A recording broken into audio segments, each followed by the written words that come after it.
Imagine if you are a doctor and a patient comes in and their foot is swollen. Foot's blue, it's swollen, it's throbbing, it stinks, pus is coming out of it. That's the problem. The foot is the problem.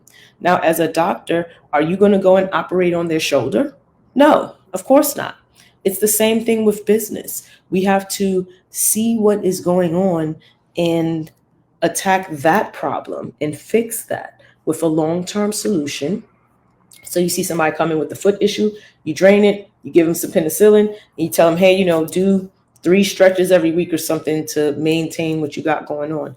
It's the same with your business. When you figure out what the problem is, the same way with a doctor, when you go and see a doctor, they do a checkup on you. That is a diagnosis. They are looking over you or, checking out your blood work or whatever it is so they can figure out what is going on, then come up with a solution, and then you fix it. It's the same thing with your business. You diving into your numbers is the equivalent of taking your business to the doctor. Dive into your numbers. You see what's going right. You see what's going wrong. You see what's going sideways. You see what's going up and down. And when you see that, you can then come with a plan of action. Okay, I see that when I make $100, 93 of it is going to labor.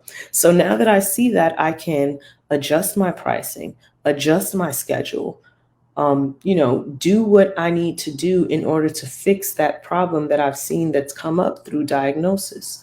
And with our business, we have to diagnose every specific section of it in order to come up with what's wrong and come up with a solution. And the way that we do that is by tracking our numbers, by tracking our KPIs, by keeping a weekly running chart of what happened last week, what's going on this week, knowing what you expect every month so that you can know that you are actually getting to that goal using the information that you gather daily through your business, which are, again, revenue, percentage of revenue that is labor, percentage of revenue that is profit, percentage of revenue that is administrative. Just imagine if your business is making $100,000 a year and you're spending 90,000 of that on labor, 5,000 of that on admin, and only the rest is your profit. You've profited $5,000. That's not really healthy for $100,000. With that same number, if you have a handle on your numbers and you're looking at your numbers and you see that in month one, like, hey, my labor is 90% of my revenue. What do we need to do to change that? Now you drop that down to 60%. Now look at you. You've got the same $100,000, but you've got $40,000 in revenue as opposed to $5,000 in revenue with the same $100,000. And you're able to free up that much more revenue for your business just by understanding your numbers, by diving into your numbers, by having that tough, hard job of looking at them and seeing what this actually means to you, putting it together. Yes, it's tough. No one else can do it but you. You have to look at those numbers and see what's going on. Who else is accountable for this? It is you. So, what do I want you guys to actually do this week with this information? Look at your revenue. What are you making in recurring clients?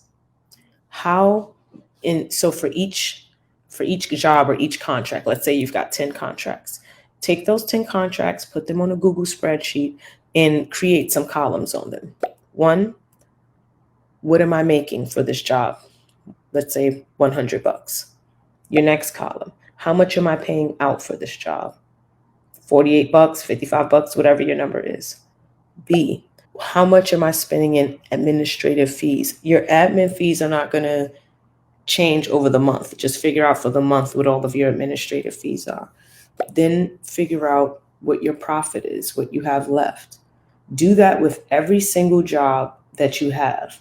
And that will tell you a story right there, just looking at what you have coming in, what is going out, and where are these dollars going. When you look at that, those numbers will tell you what you need to do next. where you need to go next, what you need to fix, or what you need to improve on. I guarantee those numbers will tell you exactly what you need to fix and improve on. And once you see that, then you can come up with a plan of action as to how to improve it, because you can always improve on anything. Unless we're firing at 100%, then we can improve. So open up those books, look at those numbers, look at your revenue, look at your profit, look at your labor, look at your admin. Those numbers are the bread and butter of your business. If you are not turning over a profit or at least breaking even, and breaking even is only even acceptable in the beginning stages of business. As you've come along, you need to be making a profit. If you are not making a profit, something in those numbers will tell you exactly what's going right or exactly what's going wrong for you. So take a dive and look into that today first. Same numbers. I know I know I'm repetitive, but this is how information sticks for me. Okay? So this is how I'm going to deliver it to you. And sometimes we need to hear it a few times. Trust and believe. This is going on my 8th year in business, I think. The years keep going by. I don't really remember. But it took me a while to sit down and actually just look and be like, okay, I'm running around like a headless chicken every day, scrambling. I know I need to get jobs. That's the one top thing on my mind. But it didn't occur to me to actually look at what's happening when I get those jobs. How am I getting those jobs? How much am I spending to get the job? How much am I spending to get the job done? What do I have left over for my company? How much is it costing me in, my different things that I'm using to run the company? Like at the time, I remember I was using House Call Pro. How much is that costing me every month? I had another booking system that I was paying for. I had another marketing system I was paying for. And I was not tracking what that was doing. I wasn't tracking how much that cost. I wasn't tracking how that is relevant I wasn't tracking it because I didn't believe that that information was relevant. I believed that the only thing that was relevant is for me to bring on more jobs, bring on more clients. But it's not if, you're losing clients at the same rate that you're bringing them in, or you're losing money on, a job that you're taking, having not done your numbers properly.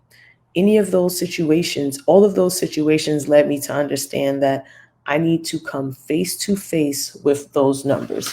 And the ones that are important for me, I'm always writing stuff down. The ones that are important for me are how many more leads I need, how much I need to be at per month, what I need my profit, labor, marketing to be at, what are my goals for the quarter, what is my lead to closing ratio, how many walkthroughs I need to get a job, how am I bringing in leads. These are the numbers that are important to me and that I believe will, when I get a handle, once I see them weekly and know exactly what's going on, I'll understand how to move the needle in my company. Exactly. And this is what I want for you guys to exactly know how to move the needle forward in your company using the numbers that are important. Like, go into the scary stuff. Look at it. How much is this costing me? How much am I making? What is it costing me not knowing? I promise you, it is more expensive to you as a business owner to not know and understand what these numbers are and what is driving them, because you're driving everything in your business. You're in the front seat. If you don't know what's going on under the hood, you never know when your business is going to break down. And that's what these numbers are going to prevent you from going under, you from breaking down, you from not understanding how to keep healthy profit, which is what's going to keep your business running.